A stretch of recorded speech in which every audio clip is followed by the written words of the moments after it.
मेरी आंखों के सामने हजारों की तादाद में मौजूद मुंबई की जिंदा दिल अवाम को सलाम करता हूं।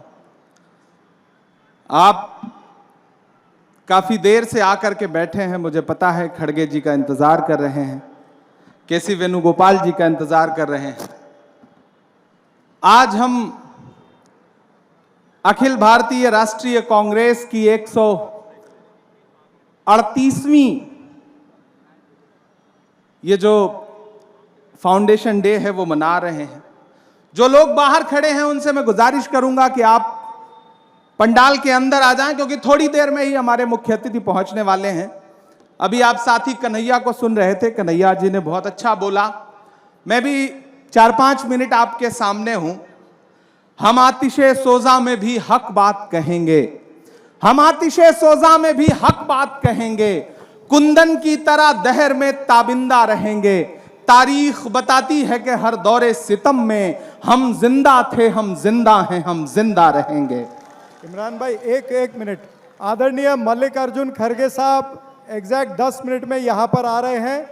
आप सबसे विनंती है कि आप इमरान भाई अभी अपना वक्तव्य रख रहे हैं, उसको ध्यान से सुने। सभी अपनी अपनी जगह पे बैठे रहे। धन्यवाद। यानी कि 10 मिनट का समय है और मैं चाहता हूं कि इस 10 मिनट में आप अपने मेहमान खुसूसी के इस्तकबाल के लिए, उनके स्वागत के लिए तैयार हो जाएं। जो पीछे लोग बैठे हैं मैं उनसे भी गुजारिश करूंगा कि जहां हैं जैसे हैं आप बैठ जाएं। और इधर जो सामने लोग बैठे हैं, जिस जिंदा दिली के लिए मुंबई जानी पहचानी जाती है वो जिंदा दिली मुंबई में नजर आनी चाहिए, जिसके लिए हम लोग दूर से हमेशा ये सोचते हैं कि मुंबई एक जिंदा लोगों का शहर है। तो आप अंदाजा लगाइए कि कितनी कुर्बानियां, कितना खून पसीना शामिल है इस देश की बुनियाद में कांग्रेस के लोगों का। आज जब पार्लियामेंट में खड़े होकर के प्रधानमंत्री जी कहते हैं बताओ 70 साल में कांग्रेस ने क्या किया, मैं भी बैठा हुआ था उस दिन, तो आवाज आती है अपने भाषण में, हर भाषण में, बताओ कांग्रेस ने 70 साल में क्या किया। तो खड़गे साहब आगे बैठे हुए थे, उन्होंने पलट के दूसरे साथी से कहा कि मत बताना, बता दोगे कि ये किया तो ये उसको भी बेच देंगे। इनका काम सिर्फ बेचने का है और कोई काम नहीं है इनका। पिछले जो कुछ कांग्रेस ने किया है, पिछले 7 साल में, 7.5 साल में भारतीय जनता पार्टी ने सिर्फ और सिर्फ उन बुनियादी चीजों के बेचने के अलावा किया ही क्या है। कभी कैफी आजमी ने कहा था कि यह जमीन तब भी निगल लेने पर आमादा थी। कांग्रेस का जो पूरा इतिहास है उसे जब मैं देखता हूं, जब मैं महसूस करता हूं, तो मुझे अक्सर कैफी याद आते हैं कि यह जमीन तब भी निगल लेने पर आमादा थी, यह जमीन तब भी निगल लेने पर आमादा थी। पांव जब टूटती शाखों से उतारे हमने, उन मकानों को खबर है न मकीनों को खबर, उन दिनों की जो खलाओं में गुजारे हमने। हाथ ढलते गए सांचे में कि ये दीवार बुलंद और बुलंद और बुलंद, बामोदर और जरा और संवारे हमने। आंधियां तोड़ लिया करती थी शम्मों की लवें, जड़ दिए इसलिए बिजली के सितारे हमने। आज की रात बहुत गर्म हवा चलती है, आज की रात ना फुटपाथ पे नींद आएगी। सब उठें, मैं भी उठूं, तुम भी उठो, तुम भी उठो, कोई खिड़की इसी दीवार में खुल जाएगी। मेरे भाई, जो ये सोचते हैं कि देश का सारा सिस्टम उनके कब्जे में है, अपने नेता राहुल गांधी जी को, कि वो जब कन्याकुमारी से निकले तो हम सारे लोग इस बात के गवाह हैं, यहां बैठा हुआ हर नेता इस बात का गवाह है कि जिस तरह से वो कन्याकुमारी से चले तो सब सोचते थे कि कितना दिन चलेंगे, कितनी दूर चलेंगे। लेकिन याद करिए, 4 दिन पहले जब वो दिल्ली में इंटर कर रहे थे तो पूरी की पूरी सरकार, प्रधानमंत्री समेत, इस बौखलाहट में थे कि कैसे इनको दिल्ली में आने से रोका जाए। मेरे भाई, यह है हमारे नेता की ताकत, यह है राहुल गांधी की ताकत। मैं उनको सलाम करता हूं। भाषण आप बहुत सारा सुन रहे हैं, मैं चूंकि शायर हूं तो मैं कोशिश करूंगा कि मैं अपने लहजे में बात कर लूं। सबसे पहले तो मुंबई को, महाराष्ट्र को बहुत शुक्रिया अदा करता हूं कि जिसने मेरी एक आवाज को समर्थन करके, उसका साथ दे करके उसे देश की सबसे बड़ी पंचायत में, राज्यसभा में पहुंचाया और अपना प्रतिनिधित्व करने का, अपनी सेवा करने का मुझे मौका दिया। तो मैं पूरी मुंबई को, पूरे महाराष्ट्र को इस बात के लिए बहुत धन्यवाद दूंगा। यहाँ आदरणीय पृथ्वीराज चौहान जी बैठे हुए हैं, असलम शेख साहब बैठे हुए हैं, बहन वर्षा गायकवाड़ जी बैठी हैं, अमीन पटेल साहब बैठे हैं, जीशान हमारे साथी बैठे हैं, मानिक राव जी बैठे हैं और हमारे चरण सिंह जी बैठे हुए हैं, आदरणीय संपत भाई बैठे हुए हैं। मैं सबका शुक्रिया अदा करूंगा, जो नाम छूट जाए उनके लिए माफी भी चाहूंगा। मैं एक नज्म आखिर में सुनाना चाहता हूं ताकि आप हमारे मेहमान खुसूसी का स्वागत करने के लिए तैयार हो जाएं, मुख्य अतिथि का स्वागत करने के लिए तैयार हो जाएं। बस आपसे छोटी सी गुजारिश है कि थोड़ी सी जिंदा दिली मुझे और आपकी चाहिए। इधर जो बाईं तरफ हमारे तमाम साथी बैठे हैं दूसरे स्टेज पे, मैं उनका भी स्वागत करता हूं। एक एक का नाम ले पाना बहुत मुश्किल रहेगा, लेकिन मेरे भाई ये लड़ाई बहुत बड़ी है और इस लड़ाई में हमें एक एक शख्स को जोड़ करके आगे बढ़ना है, तब जाकर के हम इस लड़ाई पर उनका मुकाबला कर पाएंगे। मैं एक बहुत छोटी सी नज्म आपको सुनाता हूं। आज रास्ते में आते आते जो नज्म हुई है वो नज्म आपको सुनाऊंगा। वो एक शख्स जिसका पोस्टर लगा हुआ है, जिसका कटआउट खड़ा है, जिसका नाम है राहुल गांधी। मैं यात्रा में चल रहा था तो केरल में किसी पत्रकार ने मुझसे कहा कि इमरान साहब आप राहुल गांधी जी के साथ चल रहे हैं, कैसा महसूस कर रहे हैं? तो मेरे जवाब को अपना जवाब समझना। मैंने कहा कि अगर मैं महात्मा गांधी के दौर में पैदा हुआ होता तो अंग्रेजों के खिलाफ उनके साथ भी पैदल चल रहा होता। मेरी खुशनसीबी है कि मैं इस दौर के गांधी के साथ पैदा हुआ हूं, मैं राहुल गांधी के साथ पैदा हुआ हूं, तो नए अंग्रेजों के खिलाफ उनके साथ कदम से कदम मिलाकर के पैदल चल रहा हूं, देश को जोड़ने के लिए अपने पांव के छालों की परवाह किए बगैर मैं चल रहा हूं। तो मैं आपको एक नज्म सुनाता हूं। यहां नगमा जी बैठी हुई हैं, हमारे माइनॉरिटी डिपार्टमेंट के स्टेट चेयरमैन हाजी बब्बू साहब बैठे हैं, प्रभारी अहमद साहब बैठे हुए हैं। मैं सबको जोड़ करके एक नज्म आपको सुनाता हूं कि हिंदू मुस्लिम सिख ईसाई सबका प्यारा राहुल भाई।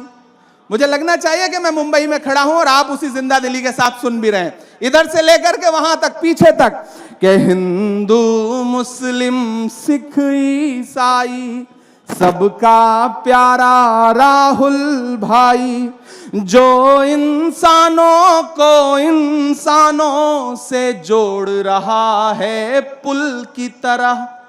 जो समाज टूटा है, जो बंटा हुआ है, ये जो कोशिश है, ये जो नारा है कि नफरत छोड़ो भारत जोड़ो, उसे मैं नज्म में पिरोने की कोशिश करता हूं कि हिंदू मुस्लिम सिख ईसाई सबका प्यारा राहुल भाई, इंसानों को जो इंसानों से जोड़ रहा है पुल की तरह, अपनी धुन में हंसता गाता, अपनी धुन में हंसता गाता, जो निकला है बुलबुल की तरह, जो निकला है बुलबुल की तरह।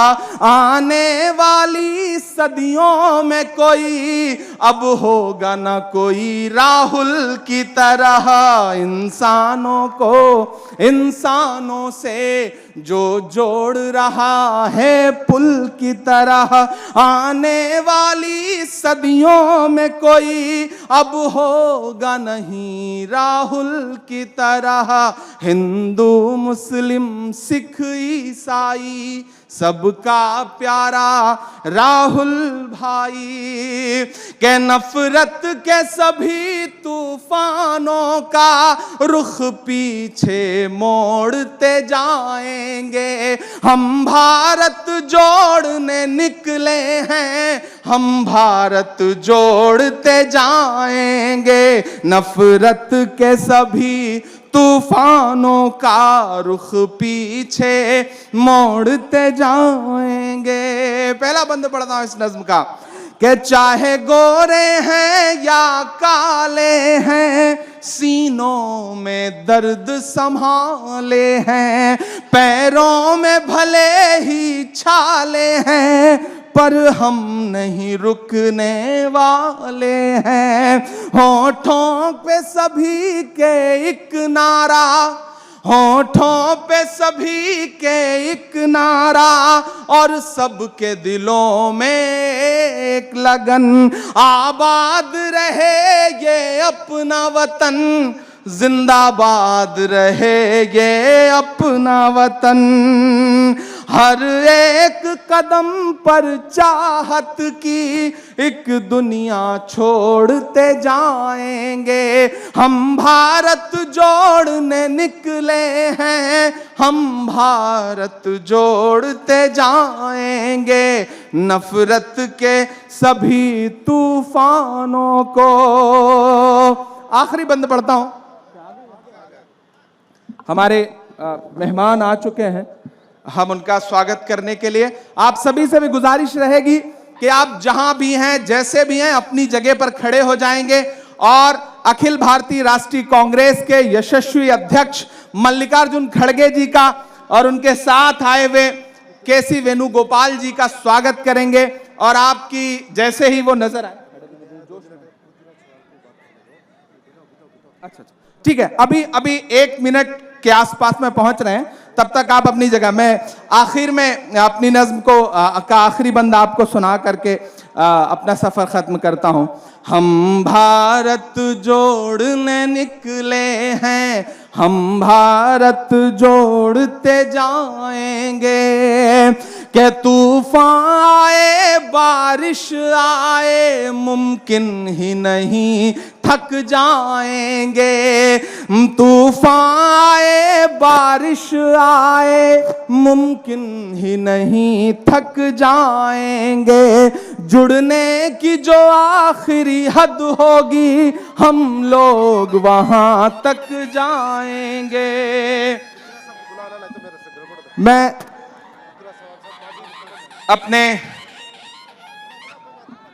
आदरणीय अशोक चौहान जी आ चुके हैं, मैं उनका स्वागत करता हूं। आदरणीय नाना पटोले जी आ चुके हैं, मैं उनका स्वागत करता हूं। HK पाटिल साहब आ चुके हैं, मैं उनका स्वागत कर रहा हूं। एबीपी माझा, उघडा डोळे बघा नीट।